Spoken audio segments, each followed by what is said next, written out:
Olá, seja bem-vindo ao Alesp Conecta. Hoje vamos falar sobre ideias para melhorar a vida coletiva nas cidades. Para essa conversa, eu recebo Tiago Rocha, que é historiador, cientista político e professor. Seja bem-vindo. Prazer é todo meu, Priscila, e vamos nessa. Bom, para começar, eu queria que você desse algumas ideias, então, para a gente, né? Falando, então, dessa questão da melhoria, então, da vida coletiva nas grandes cidades. Olha, eu acabei de lançar um livro, né, onde eu reúno 33 ideias para a sua cidade que você precisa conhecer.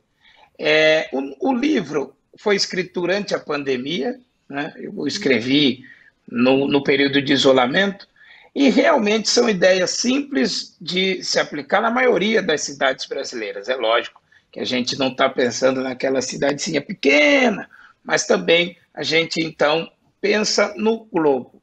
E uma ideia para a gente abrir a nossa conversa é a energia solar nos prédios públicos. Porque veja, muita gente fala sobre corte de gastos públicos. Não, precisamos cortar os gastos porque os gastos estão altos demais. Mas, na verdade, a gente precisa otimizar aproveitar melhor aquilo que a natureza nos dá. Então, imagina um prédio com energia solar com uma economia de imediato de 70% na sua conta de energia. Então, essa é uma ideia. Escola pública, por exemplo, que fica acesa o dia inteiro. Com energia solar, você consegue direcionar essa economia que você vai ter pagando a conta de luz para investimento na própria escola. Isso é bastante interessante e é simples de fazer. Então, essa é uma ideia só para a gente aquecer aqui a nossa prosa. Então, esse momento de pandemia, né, de isolamento, foi um momento criativo, então, para você, né? E como que você chegou a essas informações, a essas 33 dicas? Então, eu sou historiador, né, formado pela Universidade Federal de São Paulo e pós-graduado na ciência política. E fui fazer um curso na Inglaterra. Quando eu volto da Inglaterra, isso em janeiro de 2018, eu começo a pensar, nossa, são, são ideias que eu trouxe de lá e em contato com alguns outros amigos. Então, tem ideia de Belo Horizonte, de Salvador, e eu fui reunindo essas ideias e falei, poxa, acho que dá um livro. E acabei escrevendo, aproveitando o período de isolamento. Não é que a pandemia foi criativa, né? Não vamos, a gente, né, ficava preocupado com o que a gente ia passar. Mas eu acredito que o resultado aí sim foi excelente, porque saíram 33 ideias de fato e ideias que dá para colocar em prática. Meu sonho é que todo mundo comece a ler esse livro e as ideias comecem a sair de cidade em cidade no nosso estado e no Brasil inteiro, viu? Bom, você trouxe aqui como primeiro exemplo, então, essa parte da economia de energia. Quais são as outras dicas, né? Tem dicas para quais áreas? Todas são voltadas para esse corte de gastos ou não? Não, nós temos, são quatro eixos, né? Cidade inteligente, é aquela que otimiza o recurso. Muita gente fala que cidade inteligente é só tecnologia. Não, cidade inteligente é aquela que otimiza os recursos. Nós temos ideias aqui para educação, e uma delas a que eu mais gosto é o plano de carreira para os profissionais da educação. Porque não faz sentido a pessoa entrar para a carreira na educação e entrar num cargo e aposentar-se no mesmo cargo. A pessoa tem que ter a vivência, tem que ter até inspiração. Qual que é a grande inspiração de um profissional? É você ser bem sucedido na sua carreira. Não nada melhor do que um plano de carreira para consolidar e fortalecer a carreira do profissional da educação. Tem ideias para sustentabilidade, a questão da energia solar é uma, mas eu tenho uma outra, que é o IPTU verde, que realmente muda o jeito da gente olhar a cobrança do Imposto Predial Territorial Urbano. O nome é dificílimo, mas o IPTU verde vem a premiar quem tem medidas ambientais que visam um futuro melhor nas cidades. E, por fim, né, no quarto eixo é o combate à desigualdade social. Então, são 4 eixos divididos, onde eu divido essas 33 ideias, Pri. Uma reclamação, né, dos gestores públicos é o investimento. Então, ter dinheiro para investir, né? Então, quando a gente pensa, de repente, do sistema solar, tem que ter um investimento para isso, mesmo que, né, esse dinheiro ele vai retornar com menos gastos, tanto o impacto econômico quanto ambiental. Nesse momento de pandemia, que os orçamentos também vão ser mais enxutos, como viabilizar, então, muitas dessas ideias? Tem ideia que não precisa gastar? Tem sim. Por exemplo, essa ideia do plano de carreira, você precisa gastar um tempo discutindo, ouvindo os professores, os profissionais da educação. Mas, por exemplo, a energia solar, você muda essa lógica do custo. Então, você investe um pouco mais na construção do prédio ou investe no prédio para você ter o retorno. É este o grande segredo e eu acho que a pandemia trouxe isso para a gente. Porque quando a gente investe no certo, o retorno vem. E esse aparelho, esse equipamento público, ele passa a te dar menos gasto. E aí você tem a capacidade de investimento aumentada. Eu acho que esse vai ser o grande segredo no pós-pandemia. Por quê? Porque a gente precisa mudar o jeito de pensar, né? Então, a ideia do plano de carreira, sem custo nenhum. A ideia da energia solar, você precisa sim mudar o seu viés de pensamento. Você precisa pensar diferente e aí sim vai aparecer a diferença. Outra ideia simples de fazer é a contratação, e essa é muito importante, viu, Priscila? Porque, veja, a gente vê cargos políticos sendo preenchidos por livre nomeação. É lógico que o político pode contratar as melhores pessoas. Mas e se essas pessoas fossem selecionadas por um processo seletivo transparente? Essa é uma ideia que eu coloco no livro.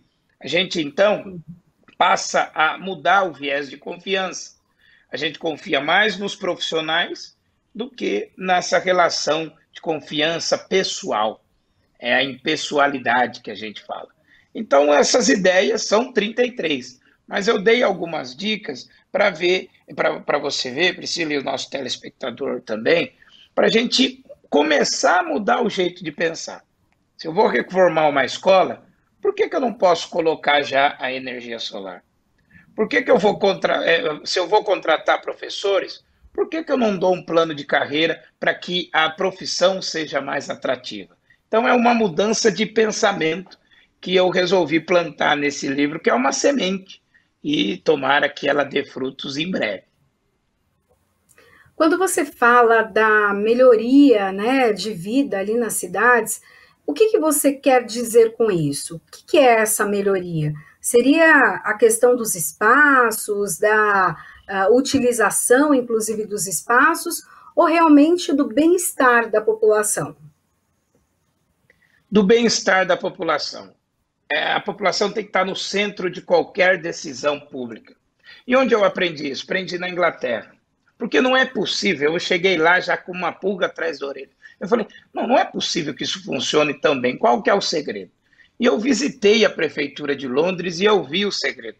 Porque e peguei uma discussão bem oportuna. Eles estavam discutindo uma linha de trem, né, uma linha de metrô. A prefeitura vai, consulta a sociedade, vê a questão técnica e pensa no que vai ser melhor para o usuário do transporte. Olha só que coisa curiosa. E não é o que é mais barato ou o que vai facilitar a construção para a inauguração num prazo, né, adequado. É o que vai ser melhor para o usuário do transporte público londrino. Então, veja, é o cidadão no centro de toda a questão. No livro, que eu vou pedir a permissão de mostrar a capa aqui, no livro eu apresento isso. Né? No livro aqui eu apresento isso, ou seja, o aluno no centro. Então, um aluno precisa de um professor qualificado, de uma escola que tenha um ambiente confortável, que tenha o equipamento, né, o equipamento de tecnologia. Veja, eu começo a pensar o que um aluno precisa para se desenvolver plenamente e o que um cidadão precisa para viver numa cidade plenamente. Então, é isso que eu venho colocando no livro e é realmente isso. A melhora de vida das pessoas passa pela mudança de viés, de novo, colocar as pessoas no centro de qualquer solução, de qualquer problema. Você percebeu isso na Inglaterra também em relação às pessoas? Então, por conta dessa gestão que coloca a população em primeiro lugar ali como foco, né, para o bem-estar, a população responde também de alguma maneira? Super responde e participa. E participa. A Prefeitura de Londres tem uma ferramenta que chama Talk London. É conversa londrina, numa tradução mais simples. Livre, né? Por quê? Uhum. Ela consultando as pessoas, ela começa a ouvir. Ouvindo, você cria empatia. Empatia gera o quê? Gera solução. Porque você se coloca no lugar da pessoa. Então, a gestão pública londrina, ela coloca a pessoa no centro porque é uma gestão que preza pela empatia. Mas, ao mesmo tempo, gente, não vamos ser tão assim londrinos, né? O que acontece? Um cidadão feliz, ele trabalha melhor, ele vive melhor, ele consome mais, ele está alegre. Isso gira a economia. Então, tem um outro viés da Inglaterra que eu sempre falo. Gente, o inglês quer porque quer ganhar dinheiro. Então, ele vai fazer com que as pessoas vivam melhor, consumam mais, e isso também gira a economia. Não vamos ter, não, né? Vamos falar os dois lados, viu, Priscila? E de que maneira você acha que uma gestão pública pode ser mais assertiva? Você até comentou, né, desse ouvir a população e aí ter uma empatia com ela. Mas como fazer então para que realmente seja mais assertiva e para que a população também confie nessa gestão? Você falou uma coisa fundamental: confiança. Não tem que ser aquele processo de escuta onde eu finjo que escuto, eu já tenho a resposta, eu finjo que escuto, a pessoa finge que fala e fica nesse jogo de fingimento e a solução sai, mas sai pela cabeça de alguém. A gente precisa realmente ouvir, servir a população. O servidor público, né, que é quem toca a gestão, ele tem que servir a população. E é isso que eu acredito. A confiança se constrói com uma relação construída nessa empatia. Se colocar no lugar do outro. Se colocar no lugar da pessoa para resolver, entender o problema e achar a solução.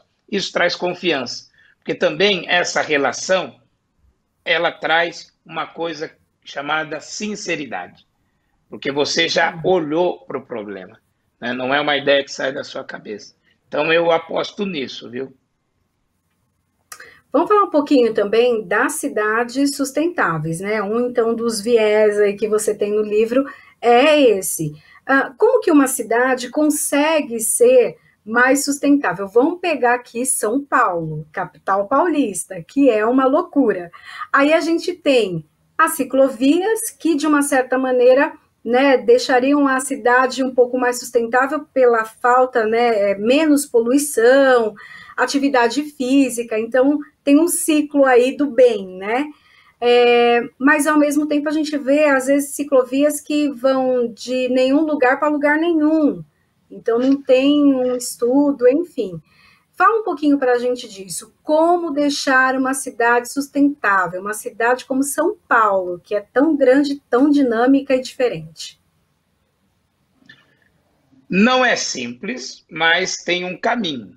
E o caminho é colocar as pessoas no centro. Mas aí você vai falar, pô, mas tá, as pessoas estão, por exemplo, mobilidade urbana. Mobilidade urbana em São Paulo é simples de resolver. É só a gente reconhecer que o carro hoje não é sinônimo tirando o final de semana, em alguns lugares, não é sinônimo de rapidez e agilidade. Você então precisa mudar o pensamento de toda a sociedade e a gente precisa entender que nós somos pedestres antes de ser motoristas. Então a gente precisa unir essas coisas. Qualidade das calçadas, por exemplo. A gente precisa pensar nisso. Ao mesmo tempo, você colocando a pessoa no centro, você vai pensar nessa questão do ar. Aí a gente precisa de uma cidade arborizada. E é o que eu defendo, que as grandes cidades, as médias cidades, ou cidades que não têm árvore nenhuma na calçada, que plante-se árvore na calçada. Nós precisamos pensar no que a literatura diz de florestas urbanas, ou seja, a arborização urbana também é uma aliada. Então, veja, se você colocar a pessoa no centro, você resolve aí 60% dos seus problemas, porque você começa a pensar no deslocamento. A geração de emprego, a gente luta para gerar emprego a todo custo, isso é bom e isso é necessário. Mas a gente não se preocupa com o deslocamento da pessoa. Se a pessoa precisar ficar 3 horas no trânsito para chegar no trabalho, ela não vai render.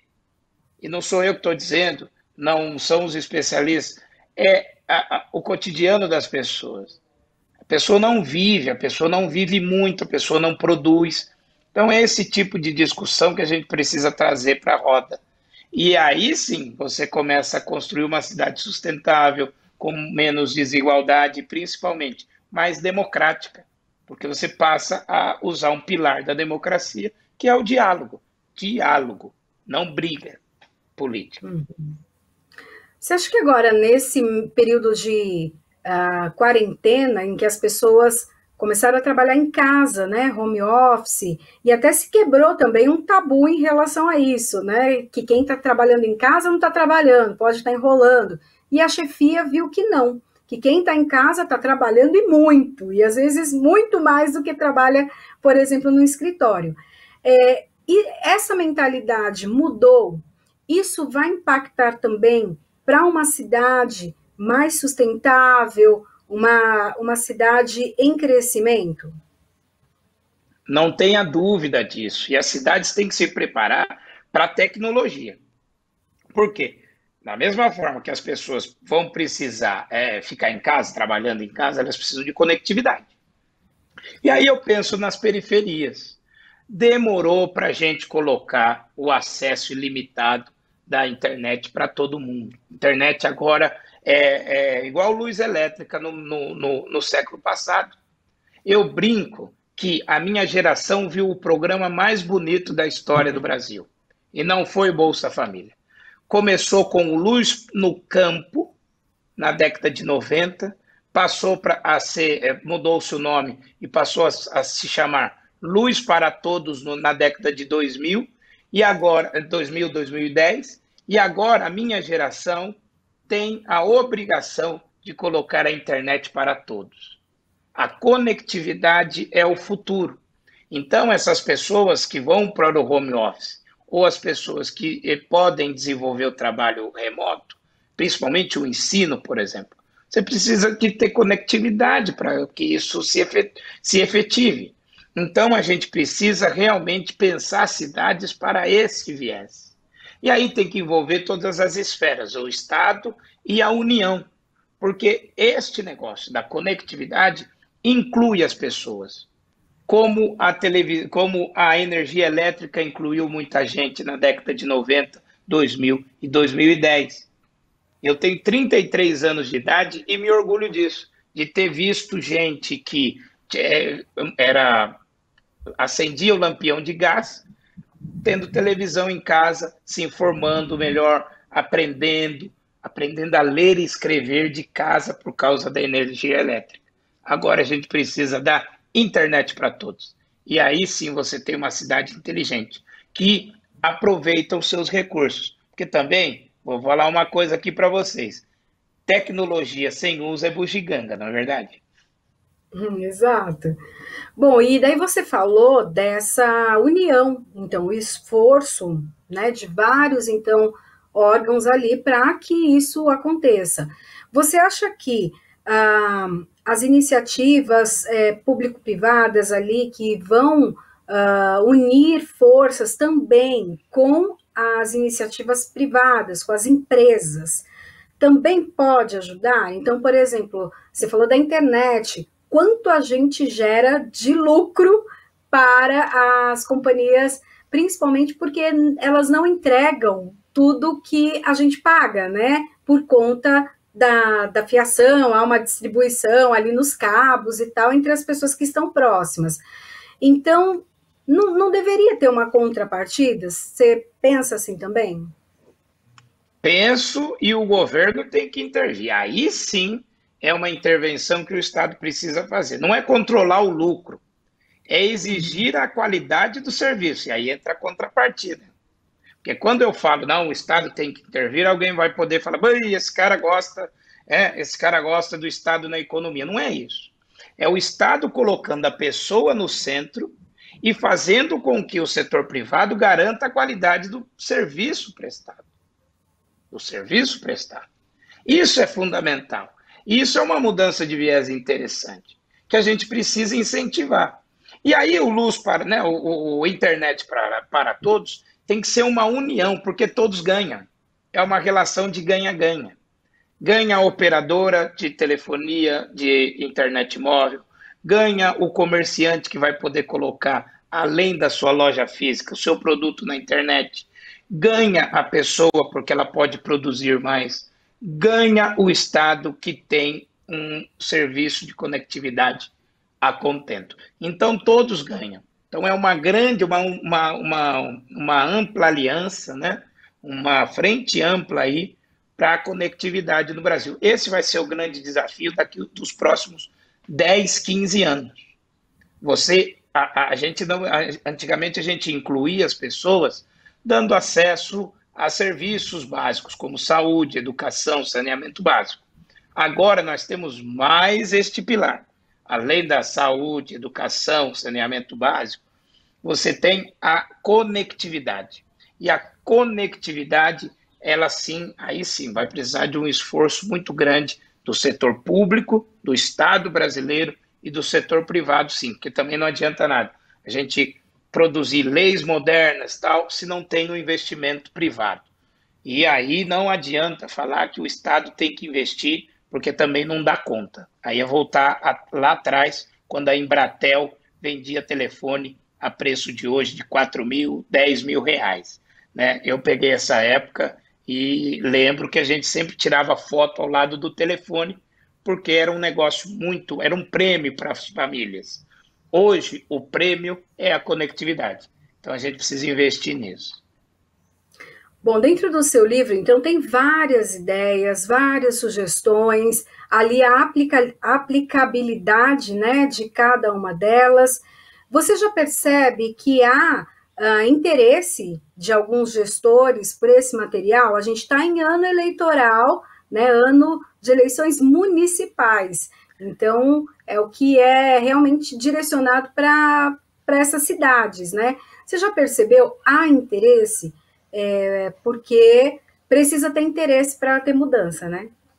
Claro, claro. Eu brinco sempre, que este livro aqui é minha vida. Esse livro aqui é minha vida. Se eu tivesse essas 33 ideias guardadas às 7 chaves, a chance de transformação era mínima. Mas agora não. Este livro aqui, eu quero que as pessoas comprem, que aí elas vão olhar, vão falar, opa, vão bater na porta do prefeito, vereador. Olha, tem uma ideia aqui que parece ser interessante. Porque a ideia, Priscila, o que a gente faz?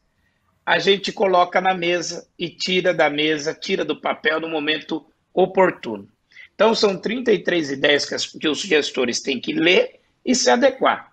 Eu acho que uma que vai virar sucesso é o IPTU Verde, que já foi testada na cidade de Salvador e foi aperfeiçoada na cidade de Belo Horizonte com o crédito verde.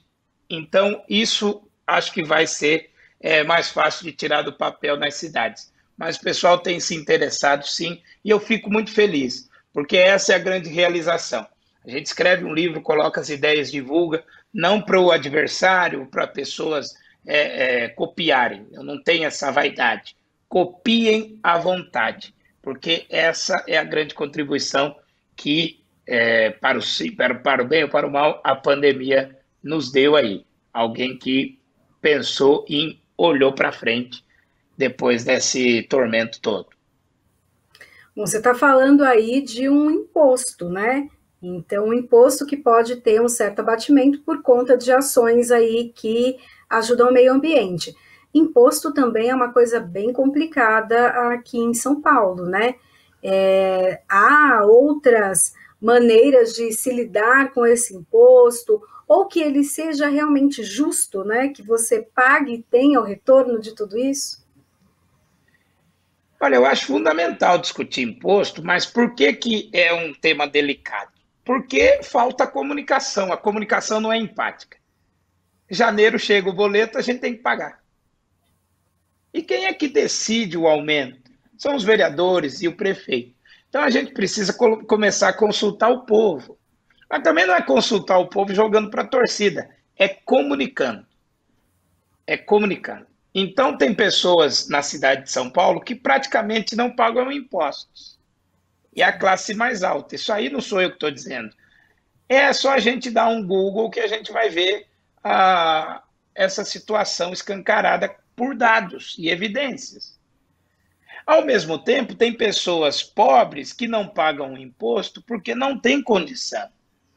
Só que, ao mesmo tempo, elas têm que contribuir mais, porque elas consomem mais, e o nosso viés, viés tributário é taxar o consumo e não a renda. Então, é um debate bastante interessante, mas é simples de fazer. Por quê? Porque nós vamos colocar uma comunicação empática nesse negócio. E essa é a minha fé. A gente, no momento que a gente decide fazer um debate transparente, limpo, as coisas mudam. Porque não vai ter jogo de interesse. E se o jogo de interesse aparecer, ele cai por terra. Por quê? Porque aí o jogo de interesse é falta de transparência. Então é isso que eu acredito, eu tenho fé nessa situação. A gente consegue debater sim imposto no Brasil inteiro. E o IPTU verde, por exemplo, o IPTU verde ele premia pessoas simples. Sabe aquela senhorinha que tem um jardim grande no fundo do quintal? Aquilo contribui para o meio ambiente. Ou então aquele grande empreendimento que tem aquela caixa de retenção de água enorme, ele cumpre uma função, porque aquela caixa de retenção segura a água da chuva e não inunda a baixada. Entende isso? Então, isso é fundamental. Eu acho que a gente precisa mudar a forma de comunicar. Não é oposição e situação, não é direita, esquerda, centro. É o problema e a solução. É disso que eu gosto e é isso que eu quero que as pessoas comecem a entender. Para a gente terminar aqui a nossa conversa, nós falamos de várias ações que podem ser feitas, né, e pelo poder público. Mas de que maneira a população pode ajudar também para que a sua cidade seja uma cidade melhor, mais gostosa de se viver, né, e ter ali o prazer, né, e o orgulho, né, de estar naquela cidade? Participando, colaborando e vivendo a cidade. Eu acho que esse tripé é maravilhoso, esse tripé é fantástico. A gente vive na cidade, a gente participa das coisas da cidade e colabora para as coisas da cidade. Esse é o beabá de qualquer cidadão que queira uma cidade bacana. E eu acredito nisso, porque funciona. Porque quem participa se engaja. Quem colabora quer ver o resultado. E quem vive a cidade se empodera dela. A cidade é dela. O governador Franco Montoro, que foi deputado estadual, federal, né, uma pessoa que eu tenho maior apreço, ele diz que a pessoa não vive na União, né, no Brasil, no país, ela não vive no Estado, é unidade federativa. Ela vive no município, na cidadela. É ali que ela cumprimenta as pessoas, que ela vai à igreja, que ela vai ao cinema, que ela se encontra na Praça do Coreto, que ela conversa no banco da praça. Eu acho que o programa Praça é Nossa faz tanto sucesso porque a praça existe até hoje e é um espaço de convivência. No pós-pandemia, quando tudo isso acabar, eu tenho fé que as pessoas vão viver as cidades, vão colaborar para cidades melhores e vão realmente participar com qualidade e vivendo a democracia. Tiago Rocha, historiador, cientista político, professor. Eu queria agradecer, então, pela sua participação e dividir com a gente, né, um pouco das suas ideias. A gente falou só algumas, tem muitas outras, então, dentro do seu livro. Muito obrigada pela sua participação. Muito obrigado a você. Quero agradecer o pessoal da técnica pela paciência e dizer para as pessoas que é isso.